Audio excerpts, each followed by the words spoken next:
तो आज के वीडियो में हम लोग बात करेंगे कि जीपैट में जो फिज़िकल केमिस्ट्री का सिलेबस है ना, उसको कैसे कवर करना है। और ये वीडियो बेसिकली मतलब हम यहाँ पे दोनों बताएंगे कि जो 7 सेमेस्टर या 6 सेमेस्टर से प्रिपरेशन चालू कर रहे हैं वो लोग किस तरीके से ये सिलेबस को कवर अप करेंगे, और जो फर्स्ट सेमेस्टर में या फिर सेकेंड या थर्ड सेमेस्टर में है वो किस तरीके से इस सिलेबस को कवर अप करेंगे। ठीक है, तो जीपैट का पहला सिलेबस है फिजिकल केमिस्ट्री से स्टार्ट होता है। ठीक है, तो उसमें ये टॉपिक है, मैंने यहाँ पे नोट डाउन करके रखा है। ठीक है, तो इस टॉपिक और जो सिलेबस है उसको भी मैं वहाँ पे अपलोड कर दूँगा, आप वहाँ से वीडियो से के डिस्क्रिप्शन से डाउनलोड करके देख सकते हैं सिलेबस को। ठीक है, तो फिजिकल केमिस्ट्री के बारे में तो ये वीडियो है फिजिकल केमिस्ट्री के लिए। जो अगला वीडियो होगा ऑर्गेनिक केमिस्ट्री, ऐसे सब्जेक्ट वाइज वीडियो में अपलोड करता जाऊंगा। ठीक है, तो चलिए स्टार्ट करते हैं यहाँ पे। तो सबसे पहले फिजिकल केमिस्ट्री। तो देखिए फिजिकल केमिस्ट्री में जो भी चीज़ है ये सब आप लोग ऑलरेडी पढ़ चुके हैं। कहाँ पे पढ़ चुके हैं? 11th और 12th में जब आप यदि नीट या जेईई का प्रिपरेशन कर रहे होंगे तो मैक्सिमम टॉपिक यहाँ पे पढ़ लिए हैं। ठीक है, बट जैसे खाना में नमक डाला जाता है खाना तो बिना नमक का भी बन जाता है, बट नमक डालने के लिए उसी तरीके से फार्मेसी में ये सब चैप्टर पढ़ने का मतलब है कि आप जब ये चैप्टर फार्मा में पढ़िएगा तो आपको थोड़ा सा फार्मेसी नाम का नमक डालना होगा उसमें, समझ रहे हैं बात। तब यहाँ से आप चीज़ों को मतलब फार्मा के पॉइंट ऑफ व्यू से ये सब का क्या यूज है। जैसे सॉल्यूशन चैप्टर आप ऑलरेडी पढ़ चुके हैं अपने क्लास 12 में, बस 12 क्लास में आप सॉल्यूशन चैप्टर पढ़े हैं, बट फार्मा के पॉइंट ऑफ व्यू से इसका क्या यूज़ होगा, थर्मो का कहाँ पे फार्मा में यूज़ होगा, तो इस तरीके से इसको आपको पढ़ना है। तो इसलिए ये फिजिकल केमिस्ट्री नाम का ये चैप्टर यहाँ पे मतलब सिलेबस में आपको दिख रहा है। तो पहला हम देखते हैं जो क्या है, composition and physical state of matter. ठीक है, composition and physical state of matter. तो मैटर क्या है यार, मैं अपने वीडियो में आप लोगों को पहले ही बता चुका हूँ और आप लोग को भी पता है। ठीक है, तो इसके अंदर इसके सब हेडिंग्स में क्या क्या यहाँ पे मेंशन है, यहाँ पे intermolecular forces and there impact on state of matter. मतलब इंटरमोलिकुलर फोर्सेज के बारे में जो डिफरेंट टाइप्स ऑफ फोर्सेज आप क्लास 11 में पढ़े हैं, वंडरवाल फोर्सेज है ना, इस तरीके के बहुत सारे फोर्सेज, लंदन पोर्सन, डाइपोल, ये सब इंटरैक्शन, ये सब के बारे में यहाँ पे पढ़ना है। उसके बाद क्या है, various physical properties of matter. Matter के जो वेरियस फिजिकल प्रॉपर्टीज हो रहे हैं उसके बारे में यहाँ पे पढ़ना है। Dipole moment, dielectric constant, van der Waals equation and critical phenomena, liquefaction of gases and aerosols, ये सब आपको इसमें पढ़ना है। ठीक है, कॉलिगेटिव प्रॉपर्टी भी यार सॉल्यूशन चैप्टर में क्लास 12 में आप लोग पढ़ चुके हैं, तो उसके लिए यहाँ पे क्या, इसमें कॉलिगेटिव प्रॉपर्टी में आपको क्या क्या पढ़ना है, vapour pressure, ideal and real solution, Raoult's law है ना, रॉल्ड्स लॉ के बारे में पढ़ना है, elevation of boiling point, depression in freezing point, ये सब चीज़ के बारे में यहाँ पे पढ़ना है। थर्मोडायनेमिक्स में सबको पता है कि हीट से रिलेटेड, और डायनेमिक्स मतलब मूवमेंट, ये पढ़े थर्मोडायनेमिक्स का। केमिकल इक्विलिब्रियम और आयोनिक इक्विलिब्रियम आप लोग पढ़ते हैं क्लास 11 में। फेज रूल, ये चीज़ आप क्लास 11-12 में कहीं नहीं पढ़े हैं। ठीक है, फेज रूल आप क्लास 11-12 में नहीं पढ़े हैं।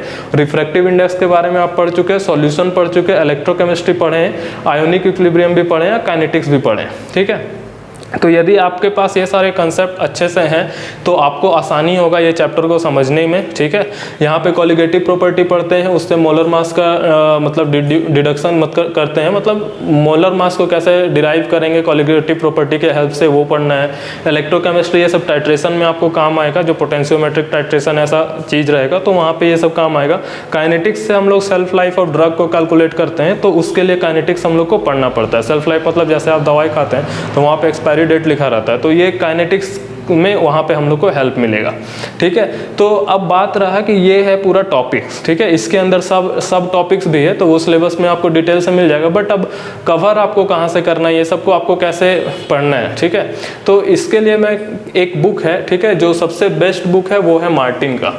यदि आप मार्टिन बुक लेंगे, ये बुक से आप चाहें तो पूरे अच्छे तरीके से आप इसको कवर अप कर सकते हैं। मतलब कि यदि आप 3rd सेमेस्टर में हैं, 4th सेमेस्टर में हैं, तो आप ये बुक उठाइए, मार्टिन बुक उठाइए और वहाँ से एक एक चीज़ पढ़ लीजिए। ठीक है, टोटल डिटेल में दिया हुआ वहाँ पे बहुत अच्छे तरीके से कंसेप्ट क्लियर होगा। यदि आप ऑलरेडी 12 में बहुत अच्छे से पढ़े हुए हैं तो ये सारी चीज़ मार्टिन बुक से आप पढ़ के कवर अप कर सकते हैं। वहाँ पर सारी चीज़ें दी हैं with pharma point of view. ठीक है, यदि आप नॉर्मल, यदि आपको ये नहीं पता है कि ये सब है क्या, या फिर 11-12 में आप बहुत अच्छे तरीके से नहीं पढ़ाई किए हैं, आप भूल रहे हैं कंसेप्ट, तो पहले आप कोई भी, आपको एक चैनल बताया था, नीतीश कुमार सिंह सर का है चैनल, है ना, वहाँ पे जाके आप ये सबको अच्छे से रिवाइज कर सकते हैं। ठीक है, ये सर का चैनल है, यहाँ पे क्या है, इसका नाम है केमिस्ट्री फोरम।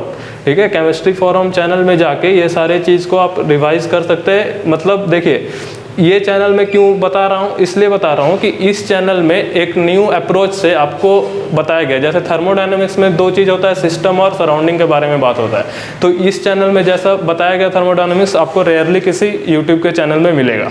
ठीक है, केमिकल इक्विलिब्रियम और आयोनिक इक्विलिब्रियम आप यहाँ से बहुत अच्छे तरीके से कवर अप कर सकते हैं। ठीक है, तो ये बात हो गया फिजिकल केमिस्ट्री के लिए। आप इसको एक बार देख लेंगे तो एटलीस्ट आपका 12 का जो चीज़ है वो समझ में आ जाएगा, और उसके बाद फिर आप इस मार्टिन बुक को अप्रोच कीजिएगा तो आपको सारा चीज़ क्रिस्टल क्लियर हो जाएगा।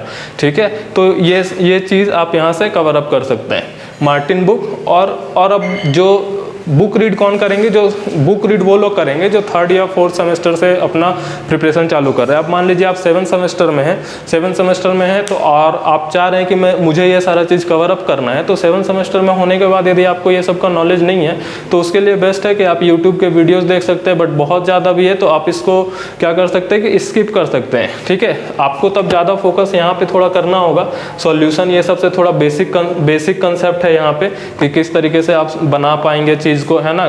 फेज रूल पे जो थोड़ा फोकस कर ले, जीपैट में क्वेश्चन आता है डायरेक्ट फेज रूल का जो डेरिवेशन है, मतलब लास्ट में जो फॉर्मूला आता है फेज रूल का, F = ऐसा कुछ आएगा फॉर्मूला, तो वो फॉर्मूले से यहाँ पे क्वेश्चन आता है। ठीक है, इससे क्वेश्चन आता है। इलेक्ट्रोकेमिस्ट्री से रेयरली, मतलब इसको एनालिसिस में मिक्स करके कुछ क्वेश्चन पूछ सकते हैं, तो आपको फेज रूल को कवर करना होगा, सॉल्यूशन को कवर करना होगा, मतलब सॉल्यूशन में भी मोलैरिटी नॉर्मलिटी तो रेयरली, बट आपको जैसे M/W/W क्या होगा, W/V क्या होगा, ये सब आपको सॉल्यूशन चैप्टर का, मतलब कंसंट्रेशन ऑफ सॉल्यूट और सॉल्यूशन का जो है, ठीक है, कंसंट्रेशन वाला पोर्शन आपको यहाँ से कवर अप करना होगा सॉल्यूशन चैप्टर से।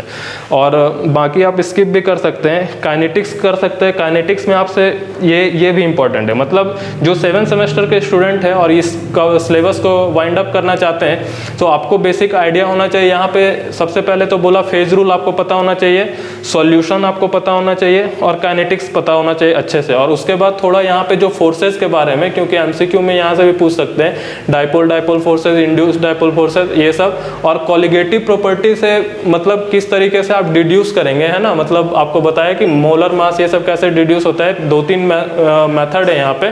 ठीक है, तो वो सब मेथड मार्टिन में बहुत अच्छे से मेंशन है, तो ये आप पढ़ लेंगे। जो 7th सेमेस्टर में है उनको पूरा सिलेबस कवर करने का जरूरत नहीं है, वो सिर्फ कहाँ फोकस करेंगे, colligative property, phase rule, solution, है ना। Colligative property, phase rule, solution, उसके बाद काइनेटिक्स में आपका 0 ऑर्डर है, और सूडो 0 ऑर्डर के एग्जांपल्स जो हैं वो सब पे आप थोड़ा ज़्यादा फोकस करेंगे। Pseudo 0 order, pseudo first order, ये सब चीज़ यहाँ पे दिया हुआ है, तो उससे रिलेट करके उसका डेरिवेशन, है ना, कि उसका जो डायरेक्ट फार्मूला आता है, जैसे कि T½ के लिए हम लोग क्या फार्मूला लिखते थे, T½ के लिए हम लोग लिखते थे 0.693 डिवाइडेड बाय रेट कांस्टेंट, है ना। तो इस तरीके का फॉर्मूला आपको सबके लिए दिया हुआ है, तो काइनेटिक्स में वो सब चीज़ आपको पता रहना चाहिए। हो सके तो डायरेक्ट क्वेश्चन आपसे पूछ दिया जाएगा, या तो आपको कुछ न्यूमेरिकल भी दे सकते हैं इस पे बनाने के लिए। तो बेसिकली मार्टिन बुक है यहाँ पे, मार्टिन, इसका एक पीजे सिंको या सिंजो बोल सकते हैं, उसका जो वर्जन आता है वो वाला आप पढ़ सकते हैं, है ना। तो वो PDF भी ऑनलाइन अवेलेबल है, आपको टेलीग्राम में मिल जाएगा, या फिर आप गूगल से भी डाउनलोड कर सकते हैं। तो मार्टिन बुक को यदि पढ़ लेंगे तो आपका पूरा फिजिकल फार्मेसी कवर हो जाएगा बहुत अच्छे तरीके से।